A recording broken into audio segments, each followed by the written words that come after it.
Hello? Hello. Hi, everyone. Welcome to Berkeley. Welcome. All right. So, can everyone hear me?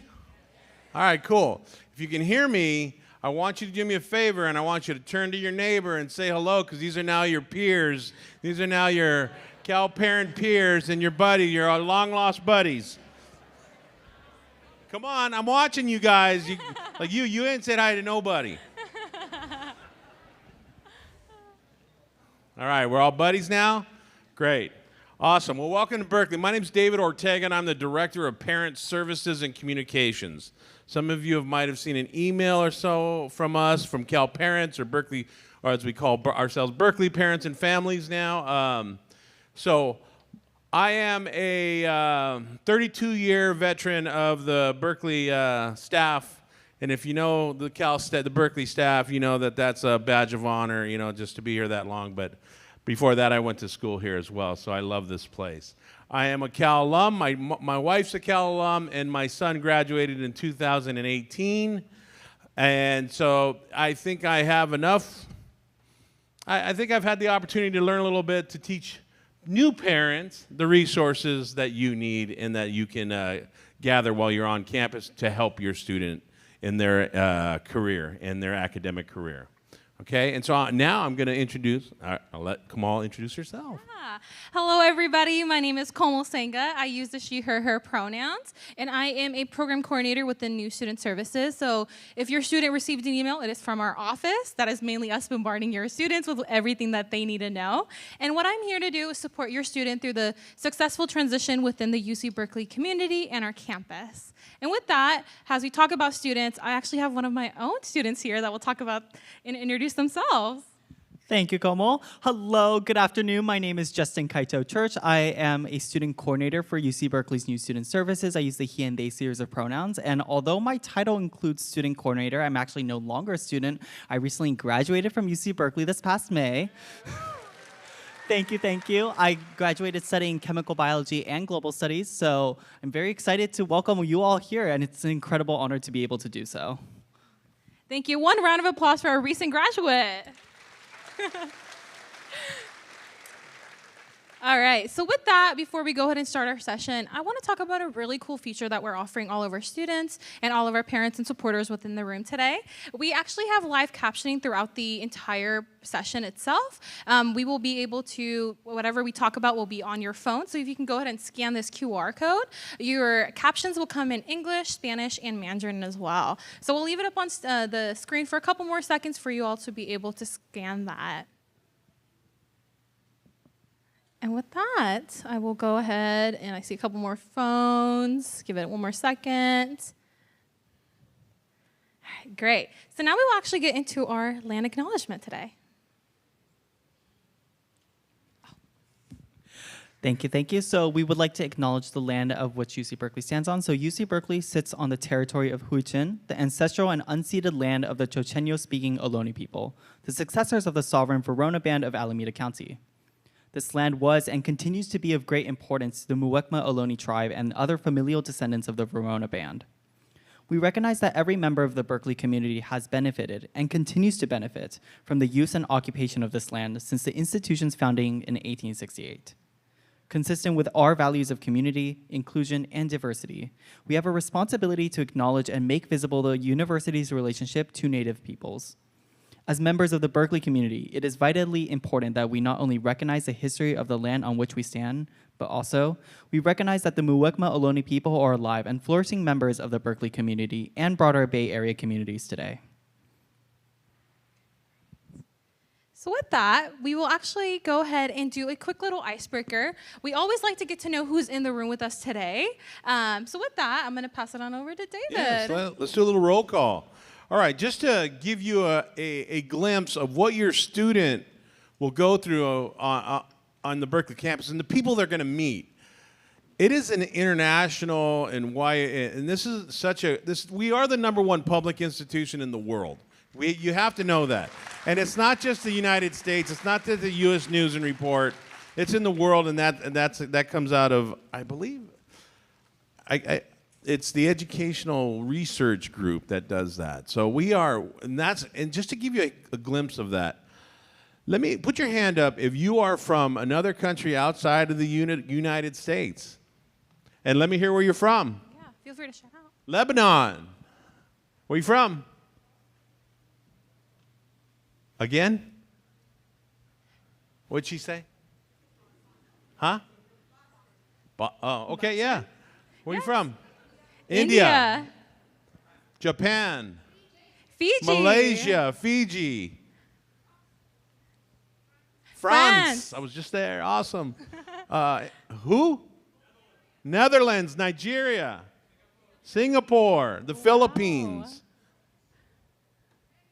Mexico. Yes. China, Bulgaria. I heard that. Who else? Who's way back there? Australia. All right. Anywhere else? Yes. Italy. Hong Kong. Hong Kong.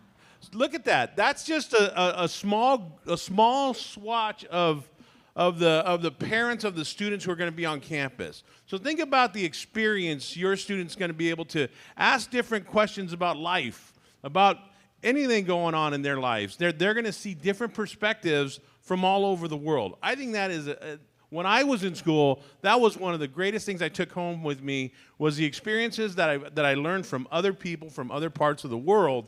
That was so, for me, a kid that grew up in L.A. never left L.A. until I went to college. I mean, I had gone out of the county like 4 times because I played football. You know, so it's a very important and very educational experience for your students to have that type of background. But let's talk about more. Yeah. Do we have any people maybe out of state, out of California? Where you from? Virginia. Yeah. Yell it out. Yeah, feel free to yell it out. Texas. Illinois. Oregon. Colorado. DC. Did you say Seattle? That is in Washington, right? That's usually the Chicago people say Chicago, and they don't know it's in Illinois. Anywhere? Utah. Oklahoma. Nice. New York. New Jersey. Minnesota. All right. Well, welcome, everyone. Yeah. Welcome to the great state of California and the University of California, the flagship university of all the UC schools. Yeah, and I definitely don't want to forget our local people. Anybody coming from the Bay Area? Bay Area. Woo! Yeah. Let me see who's here from Southern California. Yeah. All right, I'm a Southern Cal native and have not been there since 30 years. So, all right, so. But let me see the Central Valley people. Keep your hands up. And how about the Central Coast? Central Coast, nice. Now, let me see anybody who is from Northern California, north of the Bay Area. Hands up. All right, great job. This is awesome. Well, this is where we come from. This is who we are. These are the perspectives we bring. Absolutely. And I feel like it's definitely not a parent-supported orientation without understanding who they are in the room. So who are the parents in the room today? Wow, right. Look around you all. How many grandparents are in the room? Yes. All right. Congratulations. How many support siblings? Got some nice siblings. All right. Nice. I saw that hand, kiddo. A partner or a spouse?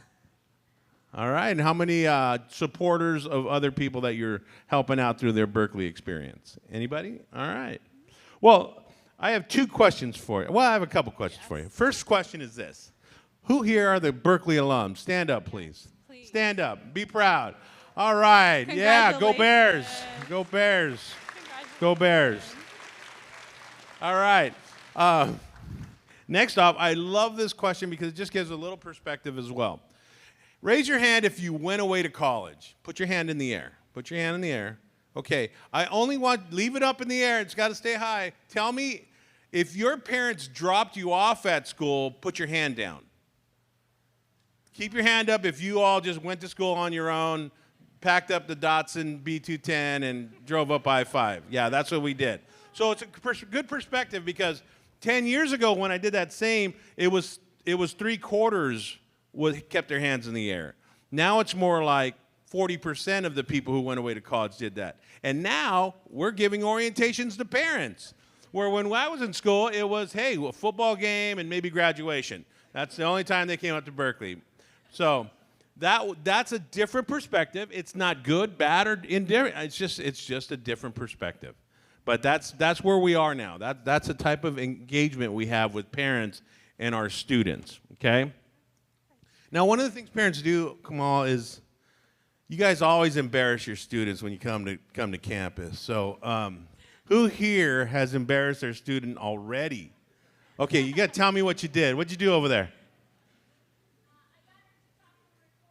Well, why would you have her talk to anybody, Mom? What else did you guys do over there? Anything? Huh? Who had their hand up? What'd you do? You laid in her bunk?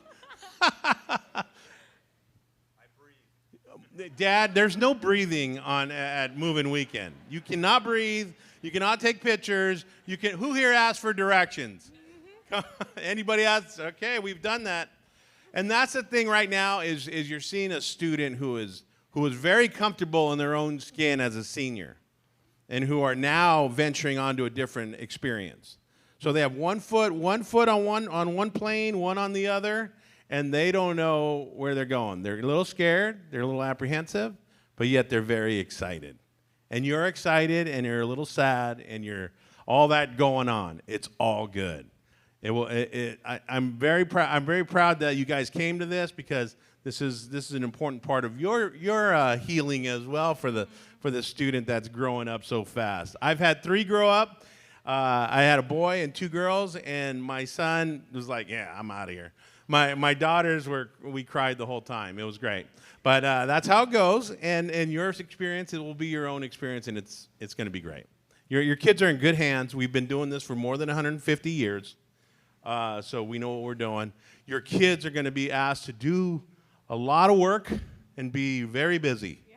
So, and they're going to come through. You'll see. They'll be very independent by the end of their first year, or even the first semester. All right? All right. So with that, I would now like to transition and welcome our Dr. Sunny Lee up on stage. She has been working in student affairs and higher education over 25 years and is currently the Associate Vice Chancellor and the Dean of Students at UC Berkeley. She grounds her work in the value of equity, justice, inclusion, and belonging. She has immigrated from South Korea when she was 6 years old and grew up in the Inland Empire of Southern California. She now calls San Francisco Bay Area her home, where she's raising 2 of her children. Yeah. Thanks, Mom. Yeah. All right, let's give it up for David and Komal. They worked so hard to prepare for today. All right, so excited to see you all. I'd like to know a little bit more about you. So, how many of you already moved your student in today? Okay, all right, yeah, pretty much all of you. How many of you are a parent or a supporter of a first-year student, so freshman? Okay, all right. What about a transfer student? Any transfer? Okay, so a few of you, all right. How many of you, this is your first, maybe first and only child you're sending off to college? Okay, wow, good number of you. How many of you, this is your second? Okay. How many of you, this is your third? Wow. Fourth? Woo! Okay, last session we only had 1 family, but now I see 3 or 4. 5. Okay, so we topped out at 4. I bow down to you. Disclosure, I'm a parent myself, but my oldest is still only 15, and I have a 12-year-old. So while I have worked in higher education for actually 3 decades, and I was an orientation leader myself, that got me excited actually about pursuing higher ed and student affairs as a career. I still haven't had the firsthand experience of sending a kid off to college like many of you have and many of you are doing now. So I have a lot of book knowledge, theory, and personal work experience, but I had to ask a lot of my friends who have gone down this road, what should I be talking to parents about? What would you like to have known? And so what I'm going to be talking to you today is about transitions and change, and this is a culmination of my work experience, some personal experience of my friends, and things I've learned along the way. How many of you, this is your last child going to college? Oh, good number of you. Aww. I'm sure it's an emotional bag that's mixed, right? Some of you are going to be like, yeah, I can't wait. Can't wait for the freedom. And others are just like, oh, what am I going to do with myself, right? So, and all of it, and it may change by the hour. Okay, you've probably had a busy day, okay? So I just want you to relax just for a minute. If you want to close your eyes, just like drop your shoulders, just settle in. You got here, you made it on time. Your student is moved in, unpacking, or doing whatever they're doing. Hopefully, making some friends, finding their way around. And I want you to think about all the logistics that it took to get here. Some of you are from very far away. Bulgaria, Nigeria, Netherlands, France, so many places. Many of you are from California, okay? Some of you are more local. Whatever it took to get here, maybe you had to fly for hours or had to fight traffic this morning. You had to help pack and navigate and carry things and not knowing where Unit 1 is or Foothill or Clark Kerr. So many new things. And you're here. You made it. And no person achieves success in life alone, right?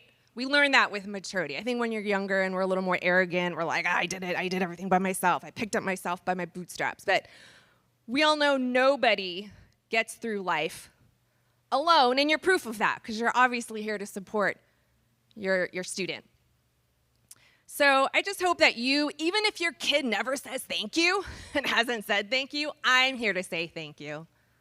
I'm here to say thank you for getting your student here. And for them to be admitted and have a spot out of 125,000 applicants, to have a spot in a class of 9,200, give yourself a huge round of applause.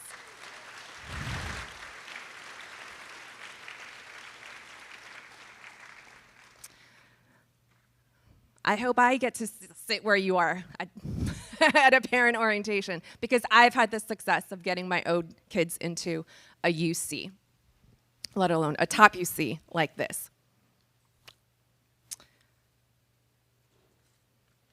Where's the, okay. How many of you have thought about what your life will look like after you drop your kid off? Raise your hand. Okay. Well, for most of you, you're probably like, oh, I just got to get to this day, right? And so when you leave, after you say goodbye and give the hugs, that's maybe when you're going to be thinking about, okay, what's next for me? Especially for those of you who it's your first, only, or last. My mother-in-law, I love this story that she used to tell about her son. She said, when my kid went away to college, my social life ended because, she was so involved in his sports and activities. And so he's like, when he went off to college, I didn't have a social life anymore. And then he'd come back from college and he became a vegetarian and then would critique everything she ate. And she'd be like, please go back to college. So your kid is going to change, and he's not a vegetarian anymore. But point is, your child is going to go through all sorts of new experiences and changes, and when they come home, they might show up very differently than the last time you left. They might actually regress and turn back into a little baby because they've been holding it together for a semester or for a few weeks or however long it's been since you saw them, and now they're home, and they get to collapse in the safety of your nest, and that's okay, and that's totally normal. It doesn't mean they're acting like that in the residence halls, right? Whatever happens with the relationship that you and your child has, it will evolve, and it's going to take flexibility and adaptability on both of your parts. So, like I said, I actually don't have a kid in college yet, so ask some friends, How would you describe your experience? What would you tell new parents or parents of students in college? And so I have a friend who's also a dean of students at another major university, but she's had 2 graduates herself. She's successfully graduated 2 sons. And she said, she's like, it's like riding a bike. It's like riding a 2-seat tandem bike. And in K through 12, as a parent, as the supporter, as a caregiver, you ride in the front, okay? You're pedaling, you're making sure you're gonna get where they need to get, your kids in the back. You're pointing things out, you're deciding how fast you're gonna go, where you're gonna stop. When your kid comes to college, though, you have to switch seats, okay? You gotta let the kid ride in the front, okay? They have to pedal, they can't just coast in the back anymore. They get to decide where they're gonna stop the bike, what adventures they're gonna have along the way, what major they might finalize, finally decide on if they haven't, or what classes they're gonna take, how fast they're gonna go, how many units they're gonna take, what extracurricular activities they're going to decide on. Of course, you will continue to advise, to coach, but you don't get to make those decisions for them anymore. Like when they call you and they say, Mom, Dad, I want to change my major. Do not freak out. A lot of students change their majors. And for us as parents, letting go is the hardest thing to do because they're like our hearts walking outside of our body. We do anything to protect them, right? And we want, if anything, to guarantee their happiness. But trust me that us becoming a helicopter parent impedes with that happiness, right? And I've seen so many students who continue to struggle in a major and get on academic probation because it's not in alignment with who they are and their purpose in the world. But my mom and my dad, they want me to be a pharmacist, or they want me to go to law school, they want me to be an engineer, et cetera, et cetera. And so I can't change my major. And so they feel frozen and stuck, and they're afraid. They're afraid to have these honest conversations with you as the family member. So make it okay. Let them know that they can tell you anything if you already don't have that kind of relationship. And be a witness to their maturation, to becoming the adult that they are meant to be. Because ultimately our goal as a parent is to get them to that place of autonomy, self-reliance, and independence, right? Because we're not always going to be around for them.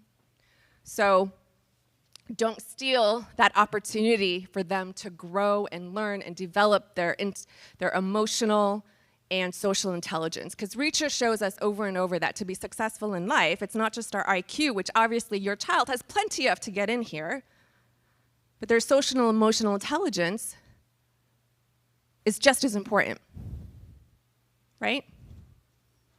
And as a parent, you might have some judgment or assessment of that, but it's not objective because we're biased, we're the parents, okay? So that's where they're gonna start getting feedback from their peers and their instructors. Now, Berkeley is no joke when it comes to academics. For many of your students, they've never gotten a B their whole life, right? They probably have like 4.0, 5.0, some astronomical GPA. And the chances of them getting a B or several or even a C or 2 here at Berkeley is very high. And your student might freak out. I used to work in the ombuds office, and I don't know how many times students would come to me and they just thought their life was gonna end because they got their first A-. They're like, I could never go to law school, I could never go to medical school. And they think their life is over because they got their first A-. B for them was try better next time, right? So make it okay for them to tell you these things and reassure them that you got into Berkeley, the admissions office didn't make a mistake. And it is okay when graduate schools, if they choose to do that, look at your application, they know that you went to a very hard school. It will be okay. Because mental health and physical health are tied together, and they need that to be successful and to get through all of the experiences that they're going to have here.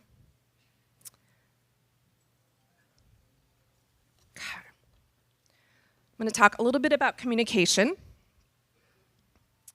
So I saw an Instagram post once, or maybe many times, because you know the algorithms, I just keep sending you the same topic over and over when you like something. It said, texting with your teenager is like communicating with someone who is about to break up with you. So what do I mean by that? How are you, son? Fine. I love you, daughter. I miss you so much. Okay. Can you tell me about your day? Good. You might be one of the lucky ones, and sometimes there's gender differences in that, but you might be a lucky one who has a very verbose child. But it's all on their own will, right? When they feel like it. So remember that after today, you're going to be thinking about your kid all the time. What are they doing? Are they eating enough? Are they sleeping enough? Are they making friends? How are they? Are they taking showers? Are they doing laundry? Are they messy? You know? And they're not going to be thinking much about you for most of them. And that's okay, right? That's how it should be. I'm a Gen Xer, as I imagine some of you are as well. And remember, we had one tethered phone that we shared with a bunch of people with an answering machine if we were lucky. I didn't use email in college. I didn't have it till after I graduated. And my parents moved back to South Korea, where we're originally from, when I was a sophomore. So I was on my own. But now as a parent, I've made dinner and I will text or call my children from their bedrooms that dinner is ready because they have their headphones on and they can't hear me yelling across the house. So after going hoarse a few times, I was like, let me just meet them where they're at. I'm just going to communicate with them on their phone and they come. It's like my version of the ring bell. So all that to say, technology, cell phones, all that's completely changed the way that we relate to our kids. And as David said, it's not good or bad. It's just different. And anything overdone can sometimes not be great, right? So make a plan with your student. Make a plan. How often will you communicate? Once a day, a couple days a week, once every Sunday. Sometimes, when my kids are away, I'll have them send me a proof of life photo at the end of the day. So I know you're okay? So I can go to bed in peace. Whatever is right for you. There's no wrong or right way. The right way is whatever plan that you and your child agree upon, but just remember to be flexible about it. And then also, when you can't get a hold of each other, what is plan B? What do I mean by that? I've had parents sometimes call us and they want to file a missing persons report with the police department because they can't get a hold of their child, and we ask, how long has it been? And like 4 hours? So make a plan. What is it for you? 12 hours, 24 hours, 48 hours if you haven't heard from your child. Because a lot of times, they haven't charged their phone. They lost their phone. They overslept, right? So make a plan. One last piece of advice, and I think many of you know this, but like I say, there's just changing generational differences. Letting go is really hard, and before you decide to intervene in a conflict or a situation or a problem, try to have your student attempt it first. You might get a call. I hate my roommate. I'm a Republican, they're a Democrat. I hate my roommate. They stink. They don't shower. I hate my roommate. We have opposite schedules at night, and I need a roommate change. Your first instinct might be like, oh, my baby's uncomfortable. Let me email the housing office. Do not do that. Refrain yourself. Tell your student, you know what? Have you had an honest conversation with your roommate? Have you engaged the resident advisor? Have you escalated to the professional staff, the resident director? Okay? Sometimes I'll get an email. My child in the dorms is having a terrible experience. Please do something. Okay, well, what's the name of your child? Oh, they don't want me to tell you because I'm going to embarrass them. Oh, well, okay. We can't do anything. Well, have your child come talk to us. Okay. The child never comes and talks to us, right? Because the parents are much more anxious about it than the student themselves. Because our own gauge is not always where the student is at. Like I said, it's hard to assess our own realities. And if you are that kind of parent who is over-involved and over-engaged, and I guess I'm assuming that you might be because your child is here and it has worked so far, your very present parenting has worked so far for many of you, it's time to let go.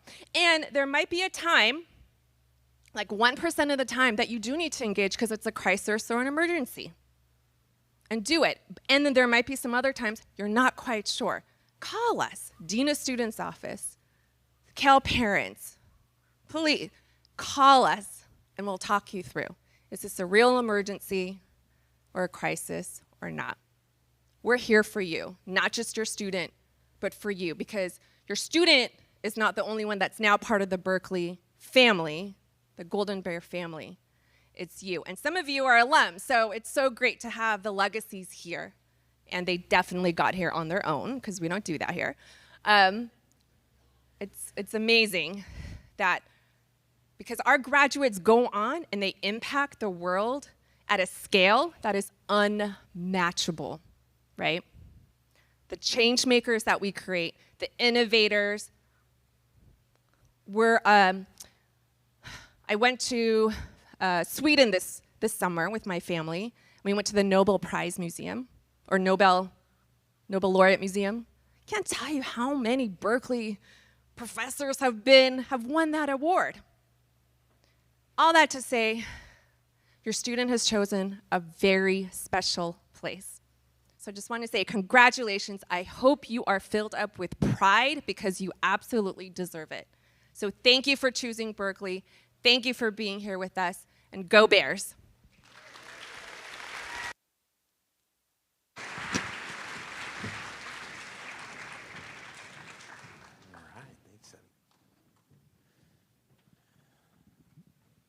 Once again, Sunny Lee. Good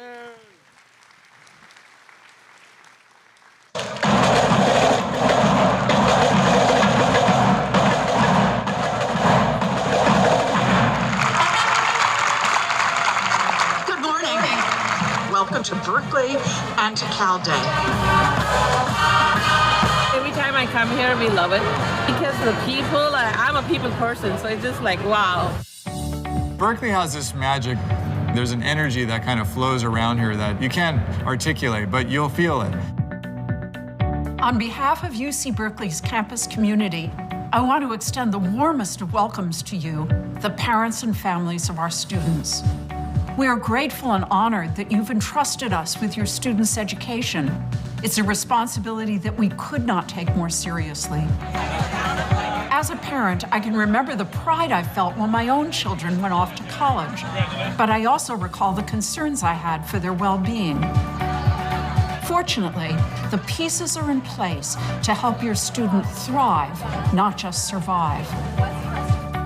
Cal Parents is your central resource for parents, guardians, and families to connect with the UC Berkeley campus.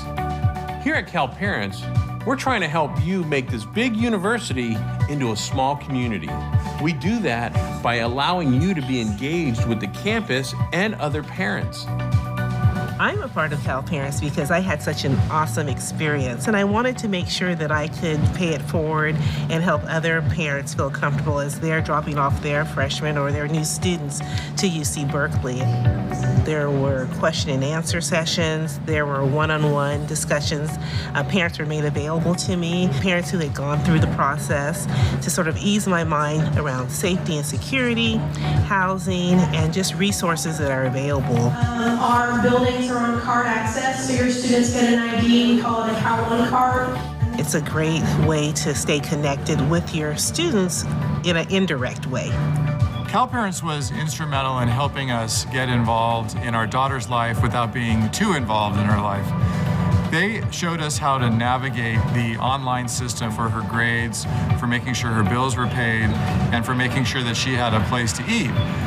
However, we didn't want to seem too invasive, so we were able to make sure those things were handled without making our daughter feel uncomfortable. We feel like now we have a partner guiding us in the areas where without them we wouldn't be able to do it.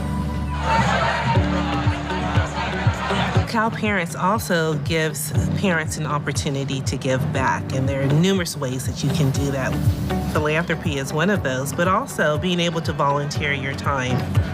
I decided to get involved with Cal Parents because as a proud alum with 2 daughters here, it was a great opportunity for me to contribute and give a little bit back to the university. I feel an official connection to the campus, and I appreciate the celebration of that and the opportunity to talk to other parents. It's great. The benefit of being a Cal Parent is that we have a community ourselves. In addition to our student going to Berkeley, it's not just a 4-year stint.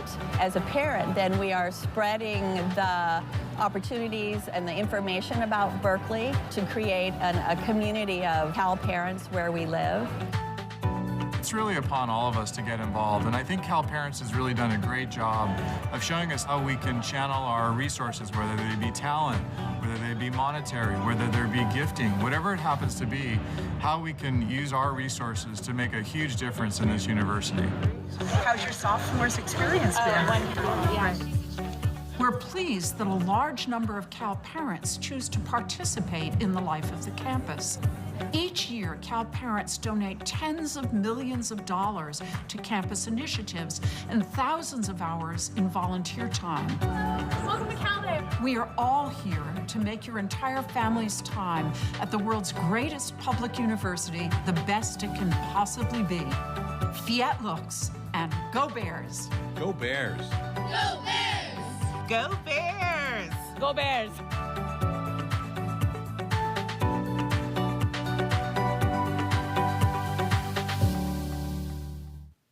All right, that was nice, huh? We got to update that with our new chancellor, Rich Lyons, who's a fantastic addition to our administration. He's going to be great, and Carol Chris was fantastic as well. Just a bit of the Berkeley families and parents and families. We want four objectives. We're trying to serve as your resource to the Central Campus. We want to be your resource. Call us, email us, whatever it is, and we'll try and answer your question or put you down the road to where you can get that answered.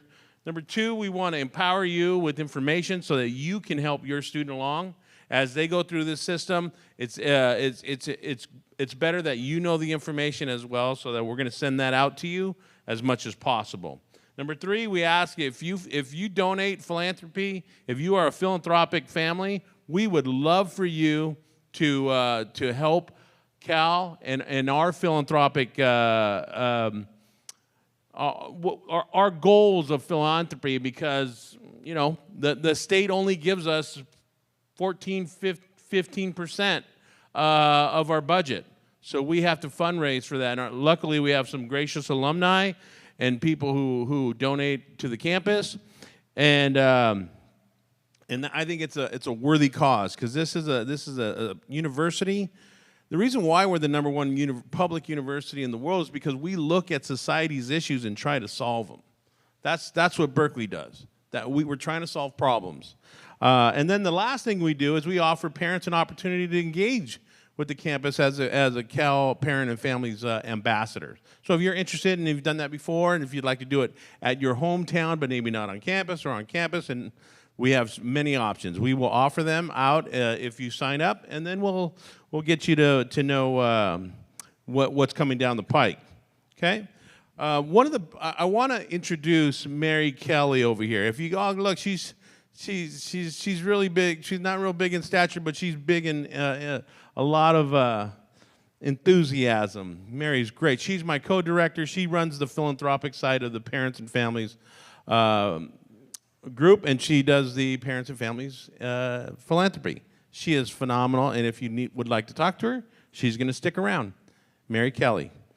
All right. Next off, yes, a round of applause. If you don't know, we just had a campaign that just finished, and Mary, involved with the parents and in the whole university development and alumni relations department, raised $7.37 billion for the campus. So that's supporting your students so that they can get a quality education at the University of California at Berkeley. Okay, I mean, that's a phenomenal number. So next up, I want to show you this, because if you can, take a picture of that QR code. We just teamed up. Berkeley Parents and Families just teamed up with Campus ESP, which is a communications hub. And what it's going to do, it's going to allow you to get the Berkeley information you want when you want it. Okay, there's a lot of communities on there that you can become a part of, and you can get it once a week, once every other week, or 2 weeks, or once a semester, whatever you decide, that's there for you. Okay, and that's going to be a great tool for you to know what's coming down the pike. Okay, and if you want to see the Cal Parents and Families resources, this is your resource here. That's my phone number. I answer that email, and those are our websites and our Facebook page. Okay. And so if you have any questions, please send them along. Who here has gotten an email from Berkeley Parents and Families this summer? Anybody? Oh, good amount of you. Who has not? All right. Talk to you later, okay? So that's our way of giving you the information that you need to help your students, okay? So, bang, and then... Oh, yes. Here we have some important dates. If you want to take a picture of this, please do. First things first, financial aid dropped yesterday, August 19th. Know that there are all the important dates here, especially our parent weekend on October 18th through 20th. You can sign up for that at homecoming.berkeley.edu. And then... no Thanksgiving weekend. On Thanksgiving weekend, we don't have class on Wednesday. So if you would like, you can bring your kid home on Tuesday night. And if they don't have a Tuesday class, you can bring them back on Monday. All right? So have them check with their professor to see if their professor are even having class if it's a Monday course and they decide that they're not having class. So there might be some opportunities to get a little bit more time with your student. Know that we'll end classes on... December 6th, and then we have what we call our R&R week. And that's not a week for them to go home and hang out with friends. It's a week to really get down and grind and get ready for your finals, because that's a big week to catch up on stuff, readings, and everything else. So that's what that's for. Everything will end, and then your students who are in the residence halls will need to leave by December 21st. They can put all their stuff in, take what they're taking home for a break, lock it up with the key, and we will lock up the dorms on the 21st. And at 10 a.m., your student needs to be out. Okay? And then the dorms reopen on January 16th. Right? Am I right there? Yeah. Because we start every spring semester the Tuesday after Martin Luther King holiday. So there's Martin Luther King holiday on Monday. We start on Tuesday. And the Thursday prior to that is when the dorms reopen. If your kid's becomes an apartment, lives in an apartment, they can come whenever they want. So, any questions so far? All right, great. I'm going to bring up Bill, Officer Bill Kaczynski. I was getting that wrong earlier. Bill's going to talk about safety, and we're gonna talk a little bit about safety on campus. So, with a very, very important message. All these are important, but it's also very important for your student to be safe on campus. Okay, Officer, thank you. Thank you, Bill. There you go. Thank you.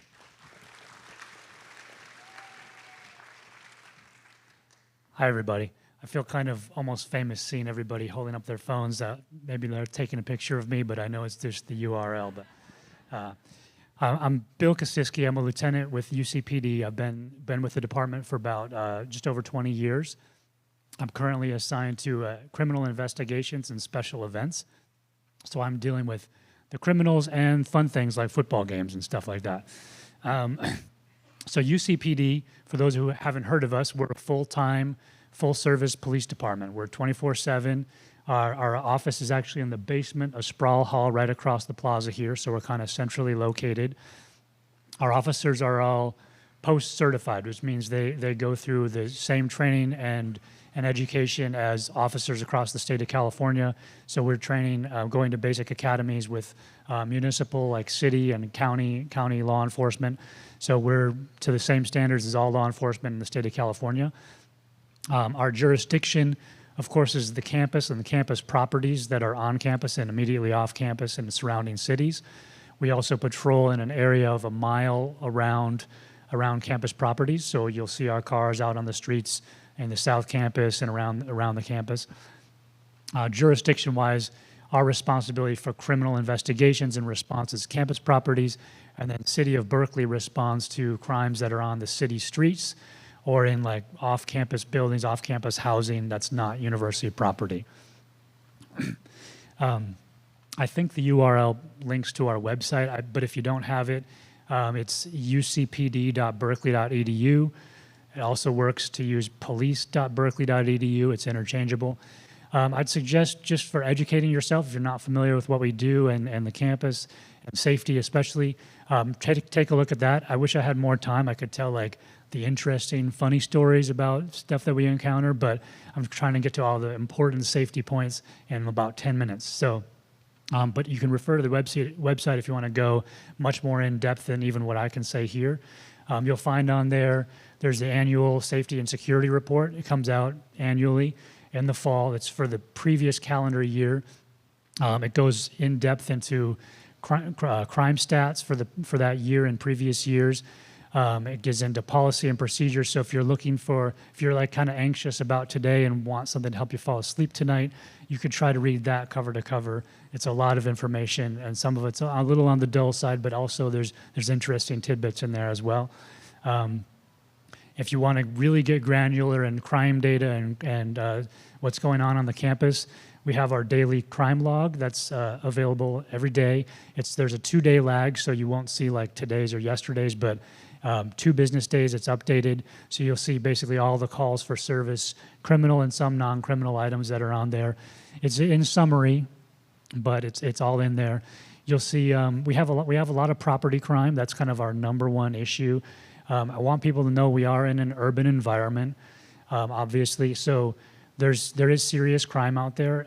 I like to feel that the campus is a very safe place, and we take safety and security very seriously. But just being in the environment that we're in, it does happen. There are street crimes, robberies, other serious crime that does happen.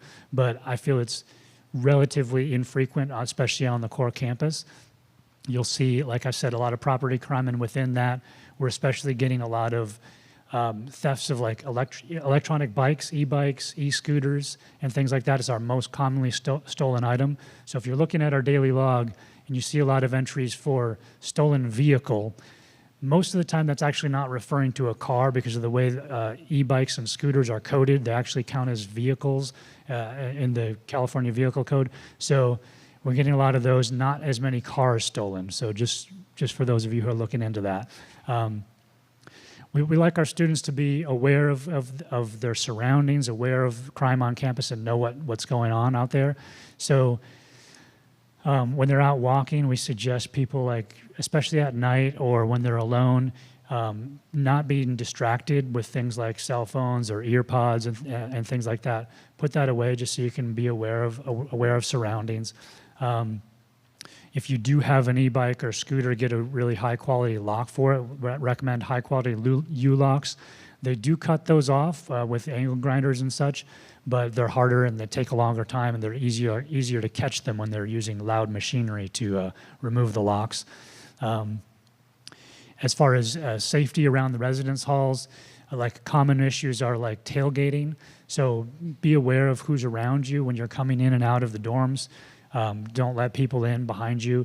And you're not saying you have to confront somebody you feel uncomfortable with, but if somebody follows you in and for whatever circumstance, they're much older or it's not somebody you recognize as being in your housing unit, you don't think they're a resident there, and you don't feel comfortable confronting them, I would suggest calling UCPD and letting us know about that. So we'll send officers to go check it out. And I mean, same thing goes for security in campus buildings like secure labs and things like that. Tailgating can be an issue.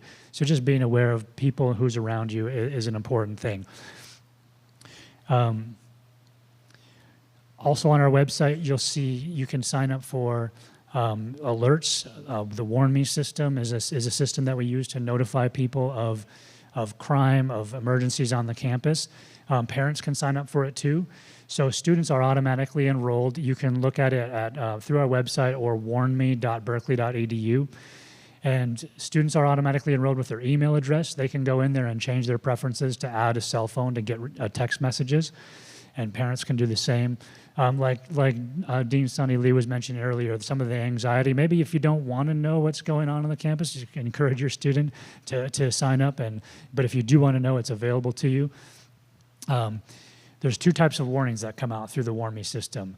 There's timely warnings, which are federal law, it's the Clery Act that governs that, and there's specific types of crimes that we're putting out on those, and under specific circumstances. There are cases where we're perceived to be an ongoing threat to the campus community, such as like a robbery that happens on campus or very close to campus. We'll put those out in a timely warning. If their suspect hasn't been apprehended, if they're outstanding somewhere, we'll give some limited information. Unfortunately, we can't go into great details in a lot of those because we're trying to get them out quickly. We might not even have all the details at the time we're getting it out, but we'll put that out so people can be aware. Those come out via email.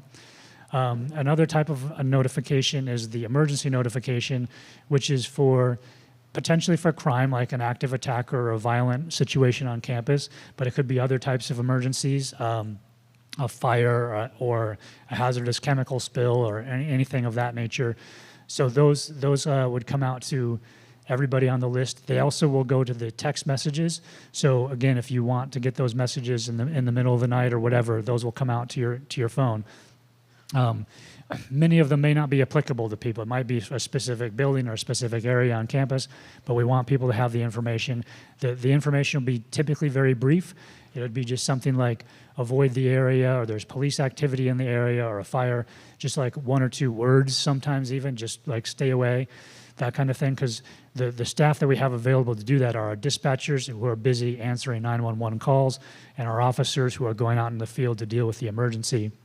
So there's not a lot of time to give very detailed updates and descriptions about what's going on. It's just the very basic information that people need to know to stay safe. We do have additional people, public affairs, Office of Emergency Management, who come on in a longer running incident and try to give updates, send out messaging to the campus as things are developing, and eventually we'll give an all clear at the end when everything's been resolved.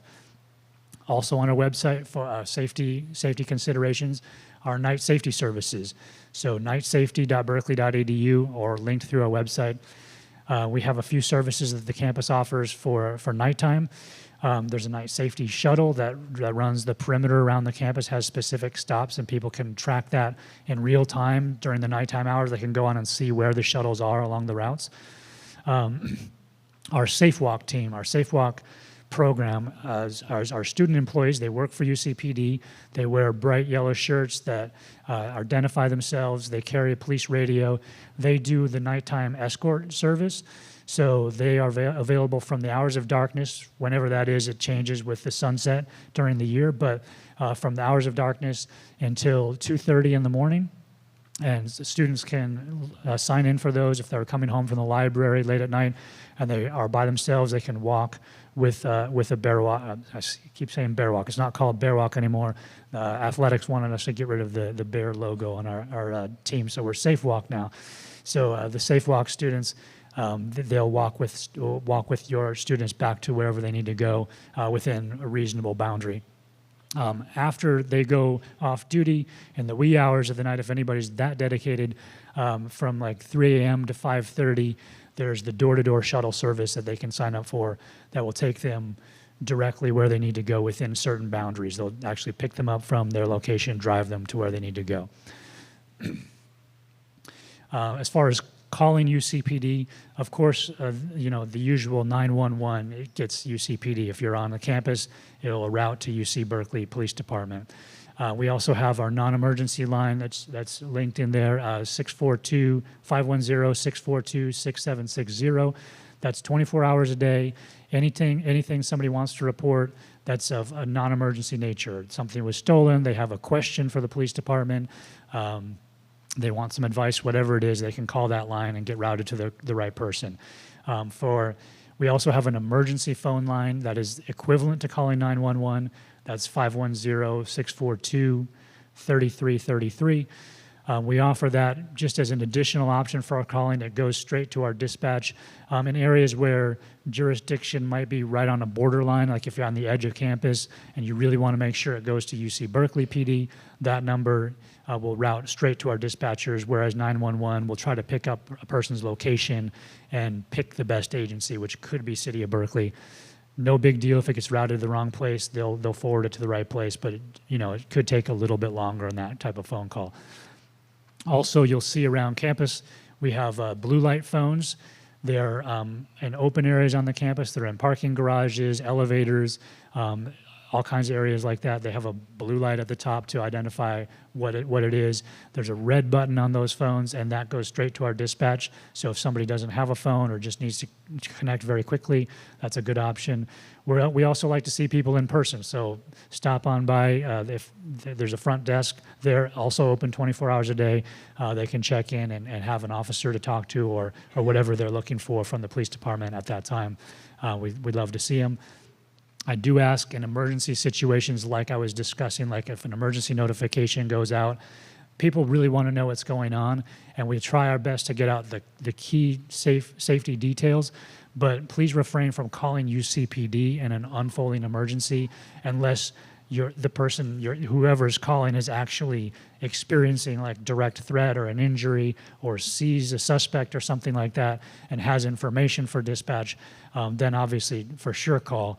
But if it's just like, hey, I'm curious when I can go back to my building or I'd like to know what's going on, please don't call our dispatch because they're going to be overwhelmed with taking 911 calls, talking to the officers in the field, and the work that they need to do. So we appreciate that. I think I'm getting pretty close to my time, so thank you very much. I appreciate everybody being here, and congratulations and good luck. Go Bears. See you out there. All right, so now I wanted to go ahead and switch gears and talk a little bit about FERPA, but I know it's kind of getting tiring. Do y'all want to just take a little quick stretch break? You stand up in your chair if you want to. Before we go ahead and start, give a quick second, stretch. All right, perfect. So with that, I'm pretty sure you all might be wondering, how do I get information about my student records, right? Or students' educational records, student information. Can I access it? How can I access it? Will I be able to access it? All that type of information. But to be able to talk about that, we have to talk about FERPA. So FERPA stands for the Family Educational Rights and Privacy Act. And what that is that basically says once your student turns the age of 18, the university cannot release the information about the student to anybody. That includes parents, that includes family members, that includes you. Unless the student directly gives us permission to share your information. That also includes for students that may be coming in at younger than the age of 18. So if you're coming in at the age of 15, congratulations.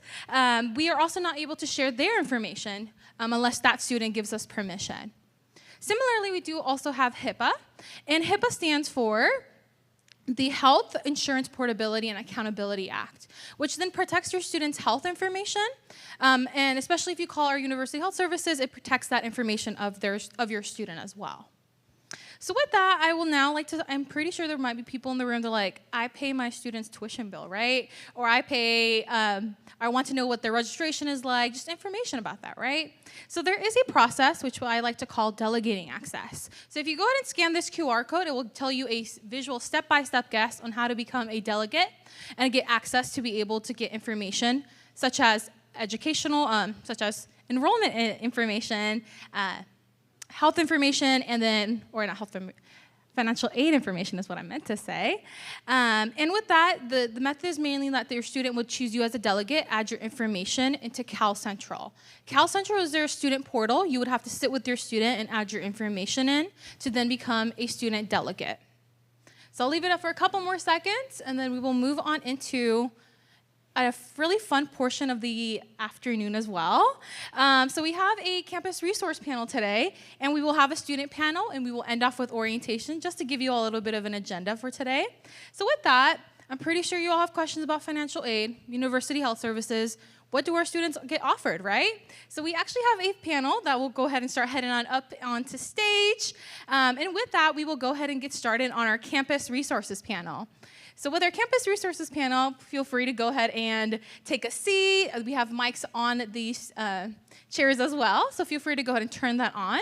And with that, I will go ahead and take a seat here as well with you all, just so it feels a little bit more homey and it feels like a comfortable space. So with the campus resource panel, I would now like to maybe start off with introductions. Would you be able to introduce who you are today? Yeah. Hello, everyone. Welcome and congratulations to you and your students. It's an exciting time, and I'm sure you have a lot of questions and things about how things work. But my name is Tammy Kate. I am the Communications Director at University Health Services, and I'll be talking in a minute about health and wellness. Hi, everyone. I'm Sharon Mueller. I'm the Assistant Dean of Advising in the College of Letters and Science, which serves about 23,000 undergraduates. And I've been on campus, I've been in this role about a year. I've been on campus about 34 years, and I use she, her pronouns. Hi, everybody. My name is Nicola Grander. I use she, her pronouns, and I'm an associate director in the Financial Aid and Scholarships Office here at Berkeley. And I've been on the Berkeley campus for 10 years, but I've been working in the financial aid field for 24. Hi, everyone. Oh, so excited to see you all. I'm Melissa Morris Cheney. I'm the assistant director to the organization advising student involvement services. We just changed our name about 8 months ago, and I'm still having a hard time remembering it. But you all should know us as OASIS. And OASIS serves to support all the student organizations on campus. There's over 1,200 very involved student organizations along with student government, et cetera. I use the she, her pronouns. I also like to share that I'm a Cal Bear alum, class of 2000, and yeah, and I'm still here. So happy. So I'll be talking to you about how students can get involved with student-led organizations. Absolutely. So with that, I have a couple of questions for all of you all. We will actually start off with the University Health Services with Tammy. So I have a couple of questions that I have for you.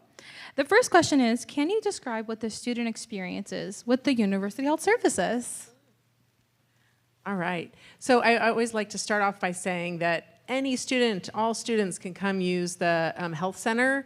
You don't have to have our student health insurance, and I'll talk a little bit about that in a second, but we have lots of services available for all students. I'll start with our mental health services are free for all students, regardless of insurance. There's lots of different options for accessing mental health resources. They can be your one-on-one counseling. We have a really great program called Let's Talk, which is drop-in services, and we have counselors around, like at our Multicultural Service Center. We have a counselor at the College of Engineering and different places where they just have virtual hours or in-person drop-in hours, and a student doesn't have to make an appointment, do a lengthy intake, or disclose everything. It's just like, I haven't been sleeping well, and I don't know, I'm kind of stressed about finals. Can you point me to some resources? And so some immediate access to help students where they're at with what they need. The way all of our appointments work for both medical, mental health, and everything, we work on what we call same day, next day. And so a student might, kind of be, saying, I think I need to, I have a sore throat. I think I need to get in and see a doctor. If they log into our patient portal, which is where they uploaded all their immunization requirements, we upload the schedules to see doctors and nurses, psychologists, so the next day the appointments are available. And so just a little bit about how things work. If students have our insurance, SHIP, which about a little over half do, we're their primary health care provider, and they come and they can pay $15 to see a doctor. If a student has their own insurance, Kaiser, Anthem, Blue Cross, they can still come see us, and we would love that because we're close, and maybe it's I sprained my ankle, and I don't even know how to get to an urgent care center. What we do, we don't bill third-party insurance, but we can give a receipt to the student, and the charges go on CalCentral, and you can file that with your insurance. And it works, especially for urgent care, works really well. And so that's kind of the way all students can access medical care.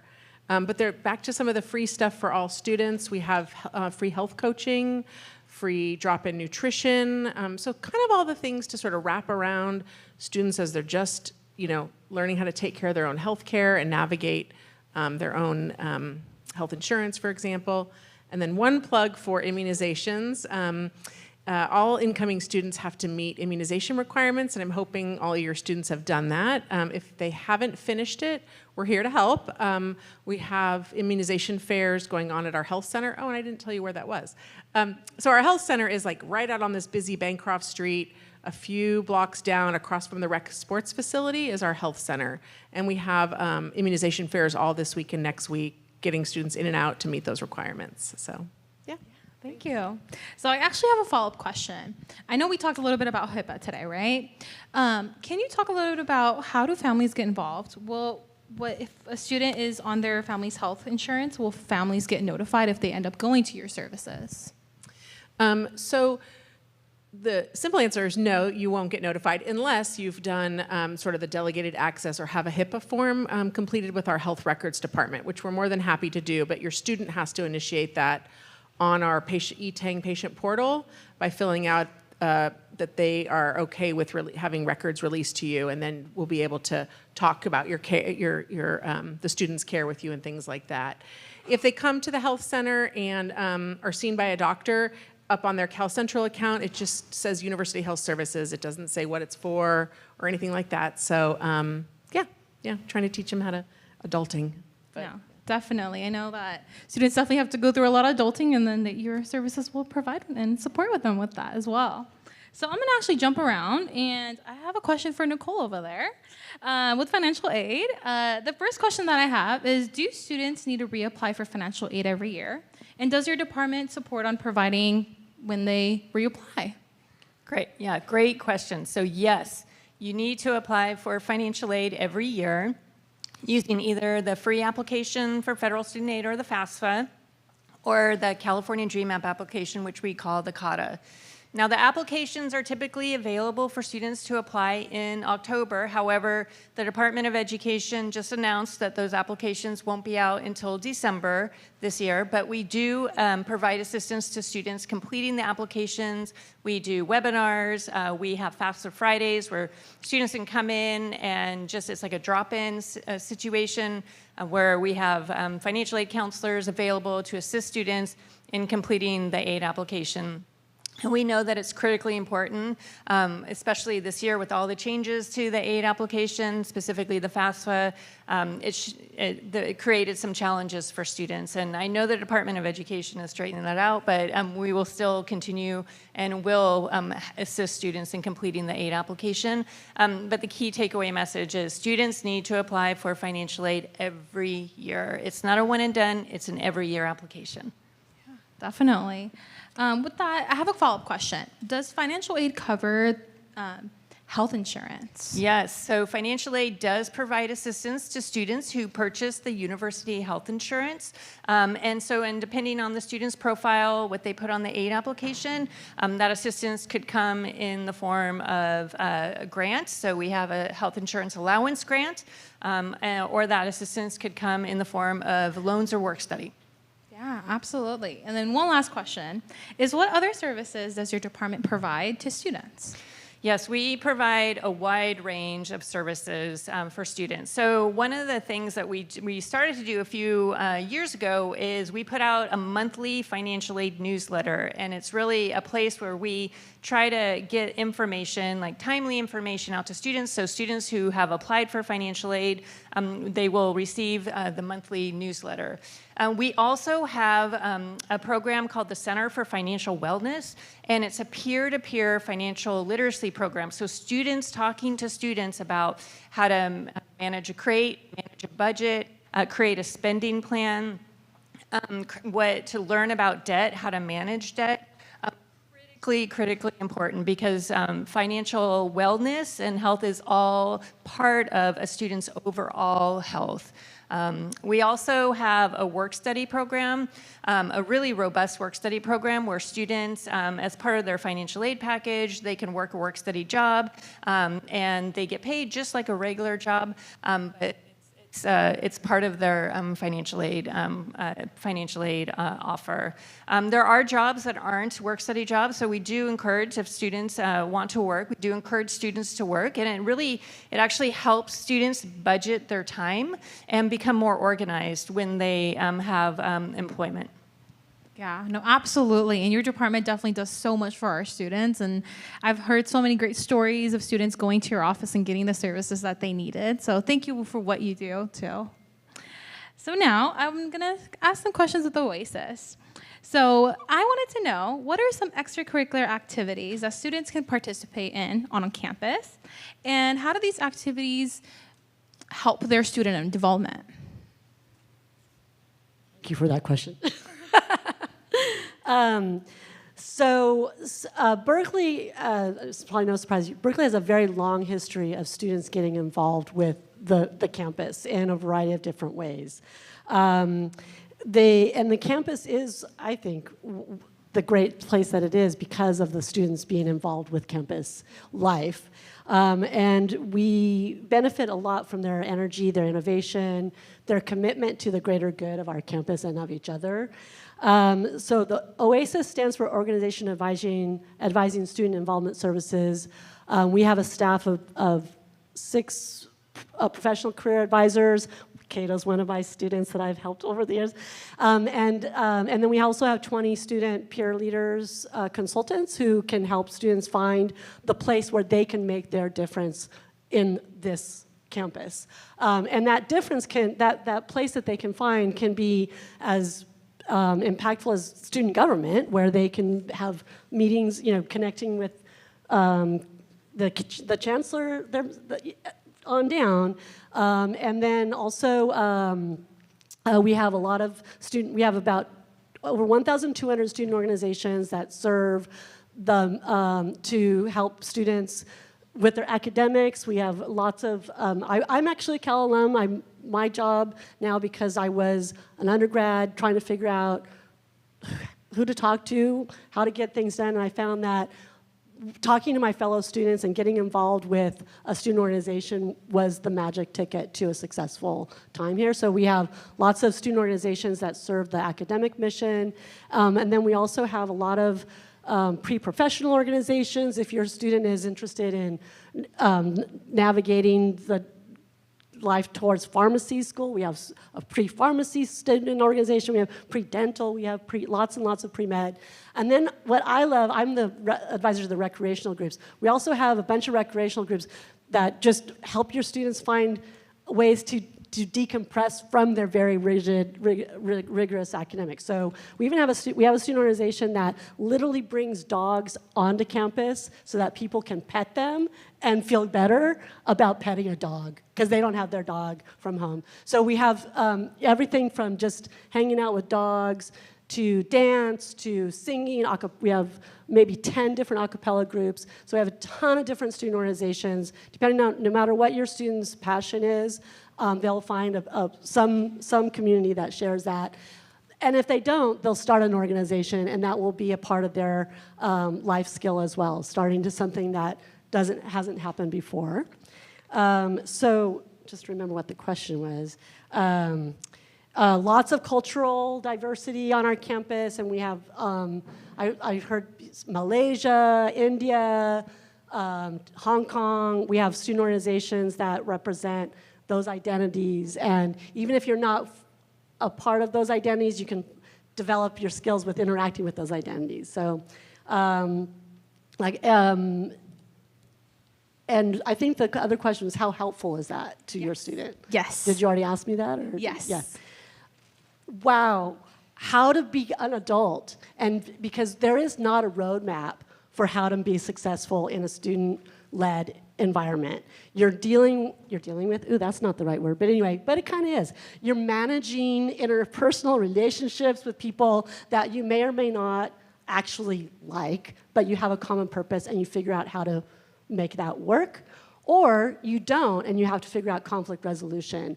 And we want students to have the experience of actually having it be something that isn't really clear how to figure it out. You have to figure out something. Most of the student organizations want to be doing something that no one's ever done before. And that's an amazing opportunity to experience trying to do something no one's ever done before, maybe actually not having it work out, and having that, I'm sorry, the word failure can sometimes happen in a student organization, but what we do as a campus is support them through the learning process. Every single day they're learning something about how to manage life's challenges and rewards. No, absolutely. And thank you for providing that information. I know that talking a little bit about events and just student involvement and student belonging, I know Calapalooza is upcoming next Thursday as well during GBO, and that's definitely a great event for students to attend to find the identity, find their belonging, and finding their community. So thank you. Yeah, there'll be 500 student organizations at Calapalooza. It's kind of an overwhelming, but there's actually over 1,200 student organizations on campus. So if you don't find community at Calapalooza, you can also go to calink.berkeley.edu, and parents can go to calink.berkeley.edu as well and explore the different student communities and find out what's out there. Perfect. Thank you. So now I'm going to actually go ahead and shift on over to LNS. So can you talk a little bit about how do students navigate advising services, and how do students incorporate changes such as graduating early, studying abroad, changing their major, doing a double major? Can you talk a little bit about that? Okay. So LNS is a really big college. As I mentioned, we support 23,000 roughly undergraduates, and there are many reasons that your students might want to come in and talk to an advisor. You talked about some of them. Maybe all of the first-year students in LNS come in undeclared. So our main goal is to help them with major exploration, or if they know the major they want to go towards, we want to make sure that they're working on those prerequisites to declare that major. And we can help them with that. Or maybe they're interested in 3 different fields and they're trying to navigate, how do I get all of these prerequisites done and pick something by the end of my sophomore year? So that's kind of the initial thought, is we want to get them thinking about a possible major. But then they might want to double major, or they might want to study abroad, or they might want to take time off. And we can help students with all of that. And something I really want to say is that, of course, all of your students are really high achieving, and they wouldn't have gotten into Berkeley if they weren't. And it's going to be a transition, and I hope that you will give them grace, and they will give themselves grace in getting through that transition. I really want to say that if they're struggling in a class, if they're having a really difficult time with something, please come and talk to our office. I'll talk about how to do that in a minute, because there are options, but they have to come and talk to us so we can get them out of that situation. Even if the add drop deadline has passed, there are options, but they have to come and talk to us. So if they're telling you, I'm not going to pass this class, I'm miserable, it starts affecting all their other classes. So really have them come to talk to us sooner rather than later. The sooner they talk to us, the more options they're going to have. We've heard it all. There's no shame. Everybody goes through transition. It's completely normal, and we want to normalize that for them. We want them to feel comfortable coming and talking to us about that. So how can they come to see us? So we offer in-person appointments. We offer virtual appointments on Zoom. It's the student's choice. Generally, appointments are released a week in advance, but we also release appointments the day before as well. And there are also cancellations all the time. So I actually checked. There's still a bunch of appointments available for the rest of this week. Our advisors are organized by, we call it neighborhood, but it's really sort of areas of discipline. So if your student knows, okay, I want to do something in STEM, maybe math and physical sciences, they can choose on our website to pick an advisor who specializes in that. Or if they have no idea, they just pick undecided, and an advisor can help them with major exploration. We also have a physical front desk in our office, which is in 156 Dwinell Hall, which is just a couple buildings over this way. And we also have a virtual front desk. So if your student has a quick question, or they just don't know where to go, or they can't get an appointment, they can hop on our virtual front desk, and that's going to be staffed by intake advisors and peer advisors who are well-trained. And on Wednesdays, it's going to be also staffed by our college advisors. So if they have a little more intricate question, they can hop on a Wednesday and talk to an advisor right away and get their answer. So we try to make our services as accessible as possible, but the goal is we really want students to come and talk to us no matter what their path is.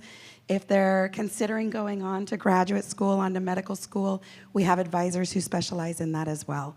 So please encourage your students to come in and check in with us. We want to make sure they're on track to graduate, and we also want to make sure we're supporting them. If we don't know the answer, we'll find out who does, and we'll get them the answer, so they can always come to us first. Absolutely. And thank you all so, so much. Just working on timing. It feels like that was the last question I had for you all. So thank you all for joining us today. So maybe a warm round of applause for them one last time. Thank you all.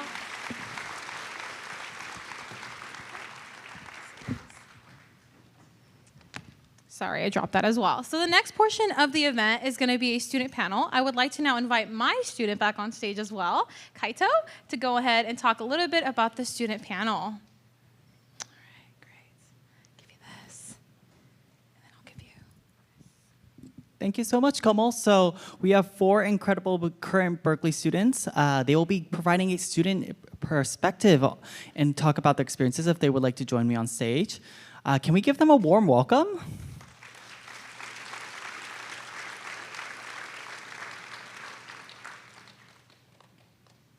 As they begin to come on stage, I'm going to ask them if they can introduce themselves. So if you can perhaps give us your name, your major, your year.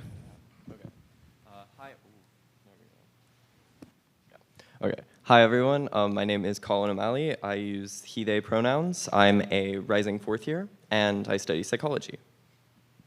Hi, everyone. I am Layla Phillips. My pronouns are she, her. I am a 4th year student, and my major is political science.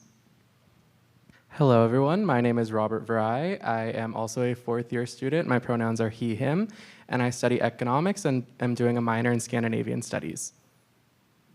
Hi, everyone. My name is Haley Yedra. I use the she series. I am majoring in integrated biology, and I'm an incoming 3rd year. Thank you so much for sharing. So I think the first question we have is related to your community. So how did you find your community on campus? And can you tell us a little bit more about who your community is? I can go first. So I came into Berkeley as a 1st year, moving into the dorms, and felt very intimidated by all of what was going on around me, all at once. But I knew I needed to meet the people around me because those were going to be the people I was going to see every day in the bathrooms, out in the hallways, everything, you know that. I consider myself to be an extroverted introvert, so it was very hard to do that at first because it was a lot of being myself all the time. And so there were moments where I wanted to just be in my room and be by myself, but even then I had 2 roommates, so that was hard to do as well. But freshman year was definitely a lot of relying on the people that were around me because those were the ones that I knew, and I didn't join any clubs as a 1st year, so I didn't have that community around me yet. But going into my 2nd year, I joined the Undergraduate Economics Association, and that helped me meet people who understood what I was going through academically, taking the same classes I was, so it was a bond there. And then in my 3rd year, I joined the UC Rally Committee, which then also helped me be a bit more spirited, because I love going to football games, going to the front row and cheering on our team. And so my community is very much built around the clubs and the people that have common interests with me. Yeah, I can go next. I would say my community is very much based on the transfer community. I am a transfer student, and I think for transfers, as we come into Cal, we can feel like we're being dropped into the middle of a bunch of communities that are already established and a bunch of groups that have been established for a few years at that point. So it can feel a little bit more daunting trying to figure out what our community is. So I turned to the transfer community. I began attending transfer events. I took the transition courses offered to new transfer students. And I think those events really helped me familiarize myself with other transfer students who were in the same position as I was and start recognizing other people in my classes who may have been transfers as well. And then seeking out opportunities within the transfer community as well has helped me build that community and solidify that community. I can go next. So for me, I'm going to echo actually a lot of what Robert was saying. Like community for me at Berkeley has been kind of the neighborhood model. I immediately kind of set up shop with people in my dorm and people just right up near me. I was pretty lucky that on my first day, people 2 floors lower came up and started playing music and knocking on doors and just being really animated about getting to know everyone. And I took the leap and I decided to like go with them and hang out a bit. And I saw a crowd of people in the back who weren't as like energetic, but were still like in the zone. And I thought those would be my people. And to this day, I'm still really close with a couple of them. So I would definitely just suggest to kind of go for those kinds of opportunities. I think that's where I've found community the most at Cal, because you never know what kinds of connections you'll meet, especially those people introduce you to people and then more people, and it'll kind of just keep branching out from there. So yeah, I would say kind of the neighborhood model, that's where I found the most community. Okay, hey, so I'm very, very introverted. So it was really hard for me to find my community at first, but I pushed myself to get out of my comfort zone. And basically, I started joining clubs. I even joined Greek Life in a Chicana sorority called AS. And with that, I was able to find my community that's filled with like-minded individuals and that share many cultural similarities with me. And yeah, I mean, it's hard at first. Don't get me wrong. I'm very naturally shy. I'm actually really, really nervous speaking to you guys. But I would like to like at least tell like the new students to try and keep an open mind and make a conscious effort to not isolate yourself, and that like even talking to the person next to you during office hours can like form a valuable connection. Yeah.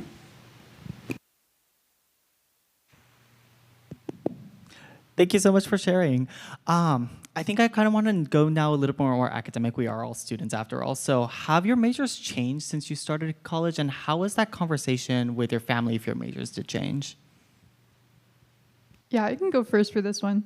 So my major has definitely changed since I started college. I started out at community college as a nursing major, mainly because my family really wanted me to have that kind of typical practical major where it was kind of obvious what job you would go for after that.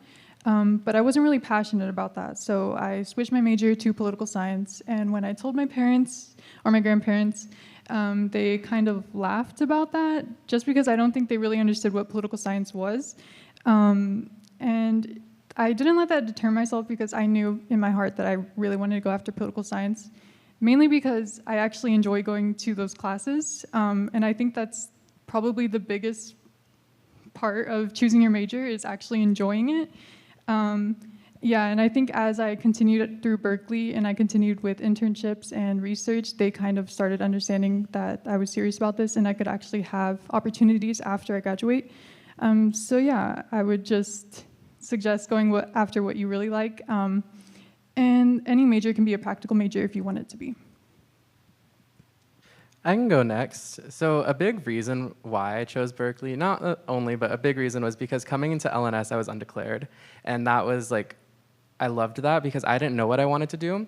I did apply to Berkeley as a math major because I didn't know what to do. I knew I liked numbers, but it was not for me. And I quickly found that out when I got to Berkeley and took my first math class. So I needed to pivot and pick what was going to be right for me. And I looked back at high school to what I enjoyed, and I thought about economics because it was still math-based, which is something that I liked, but also had the theory, and it wasn't too hard of math that I was not ready for. So I decided to go with economics. And along the way, I thought about going to law school and was really for it. I did mock trial in high school, so my mom really wanted me to do that. And so I was going to do a double major in legal studies, and I even declared legal studies. And after one semester, and after working at the law school library where I saw the law students, I was like, this is not for me, and that's okay. I'm going to drop the legal studies major and only do economics. But all while that was going on, I even started learning Danish because I was doing a semester abroad in Denmark and fell in love with the language, fell in love with like everything about Scandinavia. So then I added the Scandinavian minor. And my parents were very confused as to why I was doing a Scandinavian minor. They had no clue what that meant really. They've never left the country. I didn't until last year or this year. So it was very surprising to them. And even though my mom still wants me to go to law school, she understands that it's not for me and it's not something that I want to do. I don't know what I'm going to do. Have a year to figure it out. But yeah, that was my journey, is just figuring out what I liked. And what I like is economics, I guess. Thank you. Thank you both so much for sharing that. I think the next question is going to be more related about campus resources, because Berkeley does have a lot of them. So how often have you utilized campus resources, and were there specific resources that you would highly recommend to students and their families? Yeah, so I can take this one. In terms of campus resources, I am biased. I work at Berkeley Career Engagement, which is our career services center on campus. And coming into Berkeley, I'm a very type A, like motivated, goal-oriented kind of person, as many of your students may be. And so I knew I wanted to engage in the career services office like as early as possible. And I will say that office connects you with so many other resources on campus. So through them, I was able to talk to, I think it's the Center for Financial Wellness now, as I learned from the last one, but bears for financial success, but I think that's, yeah. So the Center for Financial Wellness, that's a fantastic resource. I wasn't particularly financially literate coming in. I was also a work study student coming into Berkeley, so that was something I was navigating, how to deal with loans, how to deal with budgeting generally on your own for the first time, those kinds of experiences. And so that office is fantastic, and I've met with them a few times throughout my career at Berkeley. I would also suggest the SLC, the Student Learning Center on campus. That's a resource I used a lot when I was struggling in math, my first year at Berkeley. They provide adjunct courses, so they're courses that students can sign up for to kind of get additional help within the course. And they're not too time intensive, and I would really recommend them. And then they also have like drop-in hours and things like that that you can participate in as well. And just to plug the Career Center one more time, we also have peer advising drop-ins, which is what I do. And so those are, your student can just come in, quick resume check, cover letter check, anything like that. Super valuable resource. Before I was working there, I still think it's a valuable resource, but again, of course, I'm biased. So yeah, Monday through Friday. Thank you so much for sharing. And I know a lot of our resources have students involved, so they can provide that student perspective as well. One more thing that I remember my parents were extremely worried about, my safety coming to Berkeley and being like, you're away from home, you aren't living under my roof. So I wanted to ask, did you all have any safety concerns when you were coming out as a new student? How have these concerns changed, in fact? And what strategies do you generally use to feel safe in this area? I can take this one. So I know many of you guys might be nervous, leaving your babies on their own now. But even as a first year, incoming student, I never really had any concerns about safety. I mean, growing up in the Bay, I've generally relied on the public transport, from buses to BART. And I've seen a lot of things on there. I don't want to say it's all negative, right? But it's normally very, very reliable, but there are cases where one might feel a little uncomfortable around certain individuals, and that's okay. It's important to acknowledge those feelings, but at the same time, remember that not everyone's out to get you. At least for new students, I've noticed that, especially those who may not have had exposure to the unhoused community, it's understandable to have some initial worries, but it's also important to recognize that many of these individuals have lived longer than any of the students that are here just for their degree. And it's really important to not make them feel disrespected or unwanted in a community that they know as home. But with that said, what I do to normally be safe is one, I'm always very, very aware of my surroundings. I share my location. I carry pepper spray just in case. I've never had to use it, but it's there. Additionally, I'm not flaunting anything expensive around. I walk with confidence, I belong there. At least from experience or what I've been told, people who unfortunately do encounter trouble are those who seem unaware, are like they just seem very scared to even be here, so that makes them an easy target, or even like looking for confrontations. But you guys should be like, you should stay at ease, because Berkeley also does provide many resources, like, well, it used to be called Barrier Safety Walk, but now it's just called Safety Walk, where another student can accompany, well, your student back to their residency when it's late at night, so they feel safe. And we even have like a student-only shuttle bus that runs very, very late at night. Thank you so much for talking about safety. I think now, do you have any other advice that you would like to share with students and more importantly, their families? I can go first.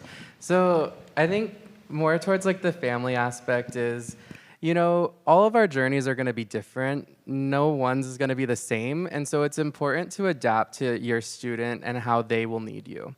I know my mom and dad, when they first dropped me off, they left right away because they didn't want to cry in front of me and they didn't want me to cry in front of them. And so it was very much just like a drop off and leave. And it hurt at first, but it was honestly kind of good because it allowed me to adapt quickly. But I then made sure that I called them like once a week at least, just so that way I was able to catch them up on what was going on in my life. And my mom really tries not to like be on me too much. And so what she does is she waits for me to call. And that may not be for everyone, but that is how me and my mom work, just because she knows that I'm busy with school. She knows that I'm working 2 jobs. She knows that I'm in clubs. So she doesn't know my schedule. But so then she relies on me to then reach out to her. Go next. I would say my biggest piece of advice would be to just trust your student and to trust that they know what they're doing and what's best for them. And with that being said, also provide them with reassurance. So keeping the balance between taking a step back, but also being there for them, because sometimes it can be overwhelming when your parents are kind of like asking you questions all the time. So just finding the balance that works for you and your student, and trusting that they know what they're doing and they'll reach out to you if they need help.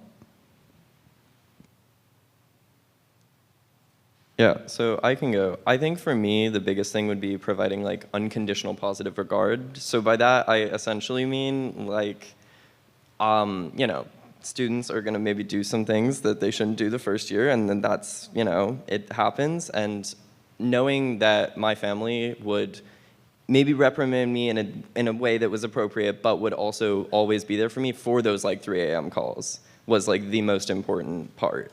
Because like I knew that irrespective of the situation, like if it's 3 a.m. and something needed to be said, like I could call my mother and that would be there. And that was kind of just shown through kind of dynamics of, you know, occasionally just asking how my day was and things like that. I think just like showing interest, being happy when I'm doing something that's cool and interesting. Those were all things that made me feel really good. And it didn't require like a constant like, what did you do last night? But more of like a, did you do anything fun this weekend? That kind of thing. And that was really helpful for me. So I think that there's like this misconception that as students are entering adulthood, like they might no longer need like significant support, but I honestly find the complete opposite to be true. So for many students, this is their first time away from home. Some are coming from underfunded schools and now are going to be faced with like this new level of like academic rigor. And well, everyone's like trying to grapple with the complexities of adulting. While I'm not like trying to speak for everyone, I do think that it's completely normal for students to like face some challenges along the way, make mistakes, and hopefully learn from them. But during this demanding process, I also think it's really important for students to have a support system outside of school that can understand the changes that they're facing, the stress that they may be under, without having their struggles be diminished. I mean, college is no easy feat, and understanding that can make a significant impact between your relationship with your student. Personally, I can't stress enough that I, along with many others, have had to rely on our village for support in order to get help to navigate challenges like the imposter syndrome, new social adjustings, career uncertainty and financial stress. So in short, I would really advise that you should all be patient and understanding of what your new student's going through. Thank you all so much for sharing. And can we give one more round of applause to our student panelists? Thank you all. I'm now going to provide the microphone to Komal. She will be talking about the orientation that new students will be experiencing throughout the rest of this week.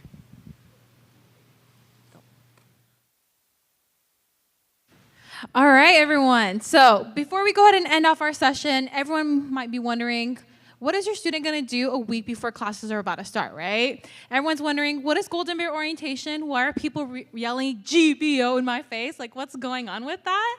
And with that, I want to go ahead and talk a little bit about what your student has experienced and will be experiencing in the upcoming week.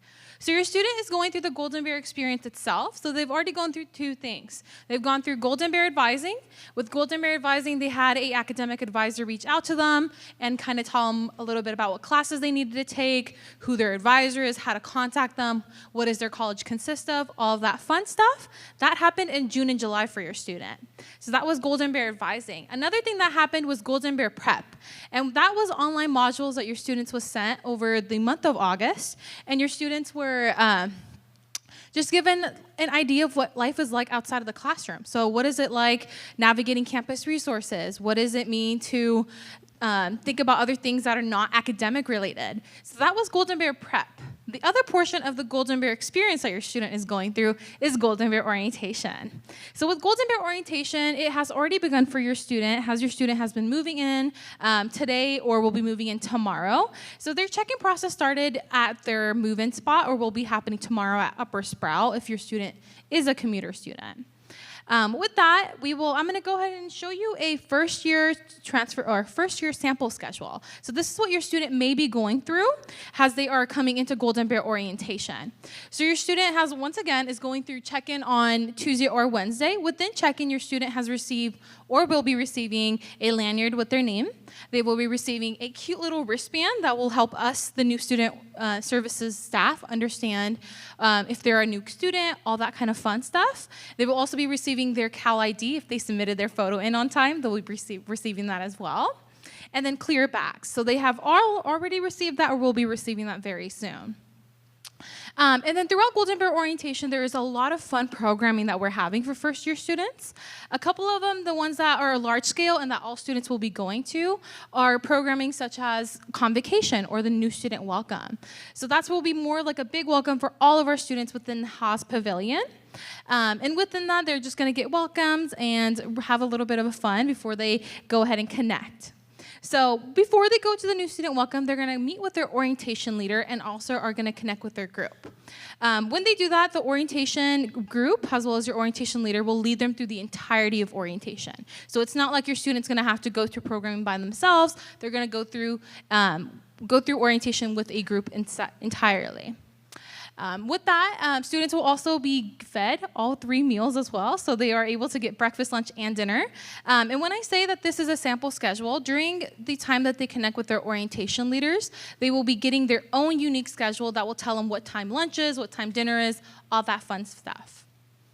And other programming that I definitely would love to highlight is Bear Foundations. That talks a little bit about diversity and inclusion and what that means for your student. Another thing that we have is Bear Pact, which is a play that we throw on, talking a little bit about topics such as sexual violence, sexual harassment, and prevention of that, and offering resources if something were to be also support your student as well. And another fun one that I want to highlight is Day in the Bay. So Day in the Bay is an excursion that I am hosting this year, and it's kind of like a field trip, if you were to kind of call it, where we take students to local areas in the Bay Area, such as like a cruise we will be taking them, or we'll be taking them to the Oakland A's game. Any Oakland A's fans here today? We have a couple in the back, so we will be taking them to an Oakland A's game. They could either be going to museums, they will be able to also go to a local zoo. Another thing that I want to also highlight is our late night programming. So every night we are going to be offering cool programming for your students to help find community, find friends, so just so they're not eating lunch by themselves on the first day of classes. This is a great program for your students to be able to go to. Some of the late night programming that we're offering for students is silent disco. We're going to have a carnival. They might be able to go to IKEA and also just look at IKEA. And we will have drag shows as well. And those are a couple and many, many more late night programs that will be offered to your student. And with that, I also want to be able to now focus on the transfer student schedule as well. So this is a sample transfer student schedule of what that will look like for your student. It's very similar, but there's more transfer-related programming meant for them. So a couple of the ones that are highlighted in yellow are like the Transfer Symposium, where, as Colin was talking about, the Berkeley Career Engagement. They're going to host a symposium where students are able to connect with Bay Area companies and also UC Berkeley higher education programs to understand what it needs if they want to graduate and would pursue higher education from there, or if they want to go ahead and network. We'll have a couple of breakout sessions through it. Another thing that I would like to highlight is the Alumni Mixer, where they'd be able to connect with alumni and be able to network during that time. And lastly, I want to talk about the Transfer Student Welcome. That's where we'll have the Transfer Center talk a little bit about what the services I offer for your students and talk a little bit about welcoming them onto our campus. And one last thing that I also want to mention is that there is a break for transfer students on Sunday. So they get a break on Sunday, and then they also are able to go to college programming on Monday. Same thing for first-year students. That's when they'll be able to meet with their college, especially if they only met them through like email or through a Zoom call. This would be the first time that they'd be able to connect with them in person.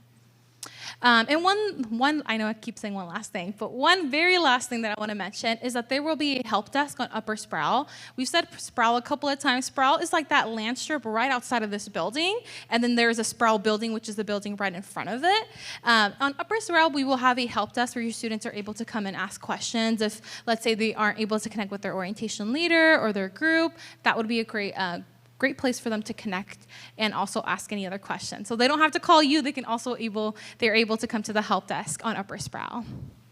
And with that, I would now like to conclude with a parent-supported orientation survey. We would love to hear how we did today and how we can improve our program moving forward.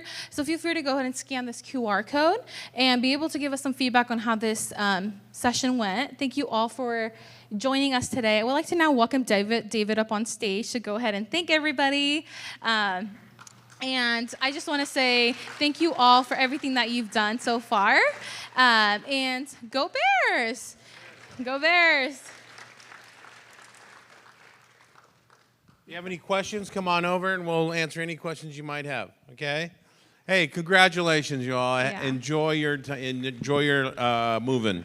Yes, and we also do have some representatives, financial aid, and OASIS still available if you wanted to go ahead and chat with them today, too. All right, thank you all. Have a great day. Go Bears!